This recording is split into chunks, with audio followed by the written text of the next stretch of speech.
8 ವಿಧಾನಸಭಾ ಕ್ಷೇತ್ರಗಳಲ್ಲಿ ನಮ್ಮ ಅಭ್ಯರ್ಥಿಗಳನ್ನು ಗೆಲ್ಲಿಸಿದಾಗ ದೇವೇಗೌಡರು ಮುಖ್ಯಮಂತ್ರಿಗಳಾದಂಥದನ್ನ ಇವತ್ತು ನಾನು ಸ್ಮರಿಸ್ಕೊಳ್ಳಿಕ್ಕೆ ಬಯಸ್ತೀನಿ. ವಿಜಯಪುರದ ಜನತೆ ಆ ರೀತಿಯ ಒಂದು ಪ್ರೀತಿ ವಿಶ್ವಾಸ ಏನಿಟ್ಟಿದ್ದೀರಿ.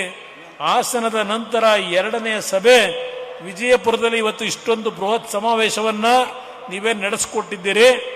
ಅದು ನಮ್ಮ ಸಂಬಂಧ, ಆ ಬಾಂಧವ್ಯವನ್ನು ನಮ್ಮ ಹೃದಯದಲ್ಲೇ ನಿಟ್ಟಿದ್ದೇವೆ. ಅದಕ್ಕೆ ಇವತ್ತು ನಮಗೇನು ಆಶೀರ್ವಾದ ಮಾಡಿದ್ದೀರಿ. ವಿಜಯಪುರ ಬಾಗಲಕೋಟೆ 2 ಎಂಪಿಗಳಿಗಿದ್ದಾರೆ, ದೇವೇಗೌಡರು ಪ್ರಧಾನಮಂತ್ರಿಗಳಾಗಿ. ಅದೆಲ್ಲವನ್ನ ನಾನು ಹೇಳಲಿಕ್ಕೆ ಹೋದ್ರೆ ಸಮಯ ಆಗ್ತದೆ. ಆದರೆ ಒಂದು ನಿಮ್ಮಲ್ಲಿ ಕೈ ಜೋಡಿಸಿ ಮನವಿ ಮಾಡ್ತೇನೆ. ದೇವೇಗೌಡರು ಕೆಲವು ಹೆಸರುಗಳನ್ನು ಹೇಳ್ತಾ ಇದ್ರಿ. ನಮ್ಮ ಬಾದಾಮಿಯ ಹನುಮಂತಪ್ಪ ಮಾವಿನ ಮರದ್ದು 2013ರಲ್ಲಿ 2018 ಅವರಿಗೆ ನಾನು ಟಿಕೆಟ್ ಕೊಟ್ಟೆ. ನನಗೆ ಅವ್ರನ್ನ ಗೆಲ್ಲಿಸಲೇಬೇಕು ಅಂತ ಆಸೆ. ನೀವು ಅಷ್ಟೇ ಪ್ರೀತಿ ಇಟ್ಕೊಂಡಿದ್ರಿ ಹೋದಂಥ ಎಲ್ಲ ಹಳ್ಳಿಗಳಲ್ಲಿ. ಆದರೆ ಅವತ್ತು ಚುನಾವಣೆ ಯಾವ ಕಾಂಗ್ರೆಸ್ನಿಂದ ಸಿದ್ದರಾಮಯ್ಯನವರು, ಬಿಜೆಪಿಯಿಂದ ಶ್ರೀರಾಮುಲು ನಿಂತರು, ಅವತ್ತು ಅವರಿಗೆ ಸ್ವಲ್ಪ ಹಿನ್ನಡೆ ಆಯಿತು. ನಿಜವಾದಂಥ ಜನಪರವಾದಂಥ ಕಾಳಜಿಯನ್ನು ಹೊಂದಿರತಕ್ಕಂಥ ಹನುಮಂತಪ್ಪನವರು ನಾನು ಹತ್ತಿರದಿಂದ ಕಳೆದ 10 ವರ್ಷಗಳಿಂದ ನೋಡಿದ್ದೇನೆ. ಉತ್ತರ ಕರ್ನಾಟಕದಲ್ಲಿ ಒಬ್ಬ ನಾಯಕನಾಗಿ ಬೆಳೆಯತಕ್ಕಂಥ ಎಲ್ಲ ರೀತಿಯ ಒಂದು ಗುಣಗಳಿದ್ದಾವೆ. ಇವತ್ತು ರಾಜುಗೌಡ್ರು ಇರ್ಬೋದು, BD ಪಾಟೀಲ್ ಇರ್ಬೋದು, ನಮ್ಮ ಅಪ್ಪುಗೌಡ್ರು. ಅವ್ರ ಮನೆಗೆ ಹೋದೆ ನಾನು. ಬಹುಶಃ 2013 ಇರಬೇಕು, 13 ಇಲ್ಲ 2008ರಲ್ಲಿ ಬಂದಿದ್ದೆ ನಿಮ್ಮ ಮನೆಗೆ. ಅಪ್ಪುಗೌಡ್ರು ಅವ್ರ ತಂದೆ ಸುಮಾರು 4ರಿಂದ 6 ಬಾರಿ ವಿಧಾನಸಭೆಗೆ ಆಯ್ಕೆ ಆದಂಥವ್ರು. ಅಂತ ಒಂದು ನಿಷ್ಠಾವಂತ ಕುಟುಂಬದಲ್ಲಿ ಹುಟ್ಟಿರ್ತಕ್ಕಂಥ ನಮ್ಮ ಅಪ್ಪುಗೌಡರು, ಸೋಮನಗೌಡರು ಏನಿದ್ದಾರೆ, ಕಳೆದ ಬಾರಿ ಸ್ವಲ್ಪ ಒಂಚೂರು ವ್ಯತ್ಯಾಸ ಆಗಿದೆ. ನಿಮ್ಮ ಆಶೀರ್ವಾದ ಇವತ್ತು ಸೋಮನಗೌಡರ ಮೇಲೆ ಯಾಕೆ ಬರಬೇಕು ಅಂದರೆ, ಇವತ್ತು ಯಾವೊಂದು ಕೂಡ್ಲಿಗೆಯಲ್ಲಿ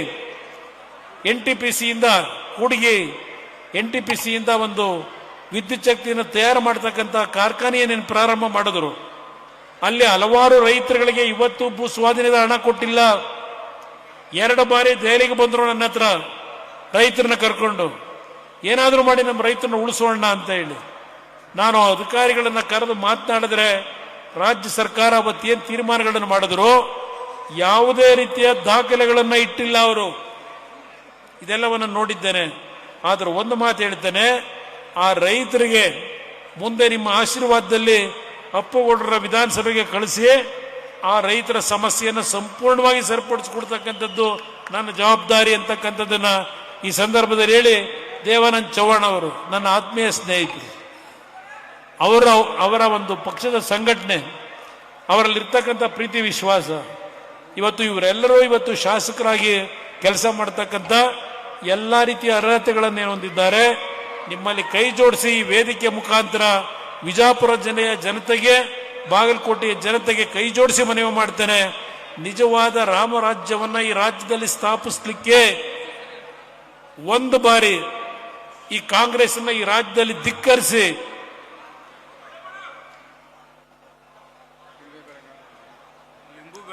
ಲಿಂಬು ಬೆಳೆಗಾರದು ಒಂದು ಭಾಗ, ದ್ರಾಕ್ಷಿ ಬೆಳೆಗಾರರು ಇಲ್ಲಿ ಯಾರಾದರೂ ಇದ್ರೆ ಒಂದು ಮಾತು ಹೇಳಲಿಕ್ಕೆ ಬಯಸ್ತೀನಿ. ಕೇಂದ್ರ ಸರ್ಕಾರದ ಮುಂದೆ ಹೋದ್ರೆ ಯಾರು ನಮ್ಮ ಹಣಕಾಸು ಸಚಿವರು ಚಿದಂಬರಂ ನಿಮಗೆ ಒಂದು ಬಿಡಗಾಸು ಕೊಡಲಿಲ್ಲ. 350 ಕೋಟಿ ಕೇಳ್ಕೊಂಡು ಹೋದ್ರಿ, 650 ಕೋಟಿ ನಿಮ್ಮ ಸಾಲ ಬಡ್ಡಿ ಎಲ್ಲ ಸೇರಿ ರಾಜ್ಯ ಸರ್ಕಾರದ ಮುಂದೆ ಹಲವಾರು ಬಾರಿ ಬಂದ್ರಿ, 1 ರೂಪಾಯಿ ಕೊಡಲಿಲ್ಲ. 2018ರಲ್ಲಿ ಯಾವ ದ್ರಾಕ್ಷಿ ಬೆಳೆಗಾರರು ಸಂಕಷ್ಟದಲ್ಲಿದ್ರೆ 200 ಕೋಟಿಯನ್ನು ಕೊಡ್ತಕ್ಕಂಥ ಒಂದು ತೀರ್ಮಾನ ಏನು ಮಾಡಿದೆ. ಮತ್ತೆ 150 ಕೋಟಿ ಬೇಕು ಅಂತ ಕೇಳಿದ್ರಿ. ನಾನು ಮಾಡಿಕೊಡ್ತೀನಿ ಮುಂದಿನ ಸಪ್ಲಿಮೆಂಟರಿ ಬಜೆಟ್ ನಲ್ಲಿ ಅಂತ ಏನು ಹೇಳಿದೆ. ಸರ್ಕಾರವನ್ನು ತೆಗೆದುಹಾಕಿದ್ದು ಇದೇ ಕಾಂಗ್ರೆಸ್. ಅವತ್ತು ದ್ರಾಕ್ಷಿ ಬೆಳೆಗಾರರ ಕಷ್ಟಗಳಿಗೆ ಯಾರಾದರೂ ಇವತ್ತು ಧ್ವನಿಯಾಗಿ ನಿಮ್ಮ ಜೊತೆಯಲ್ಲಿ ತೀರ್ಮಾನ ಮಾಡಿದ್ರೆ ಅದು ಕುಮಾರಸ್ವಾಮಿ ಅಂತಕ್ಕಂಥದನ್ನ ದ್ರಾಕ್ಷಿ ಬೆಳೆಗಾರರು ಮರಿಬೇಡಿ. ಅದರಿಂದ ಈಗ ಇಂಡಿ ತಾಲೂಕಿನಲ್ಲಿ ನಿಂಬುವನ್ನ ಹೆಚ್ಚಿನ ರೀತಿಯಲ್ಲಿ ಏನು ಬೆಳೀತೀರಿ, ಸಂಸ್ಕರಣಾ ಘಟಕ ಆಗಬೇಕು ಅಂತಕ್ಕಂಥ ಹೇಳಿದ್ದೀರಿ.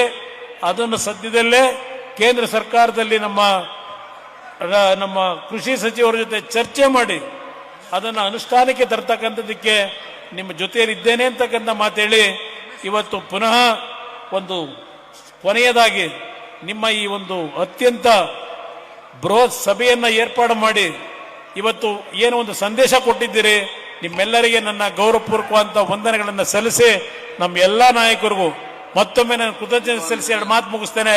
ಜೈ ಹಿಂದ್, ಜೈ ಕರ್ನಾಟಕ ಮಾತು.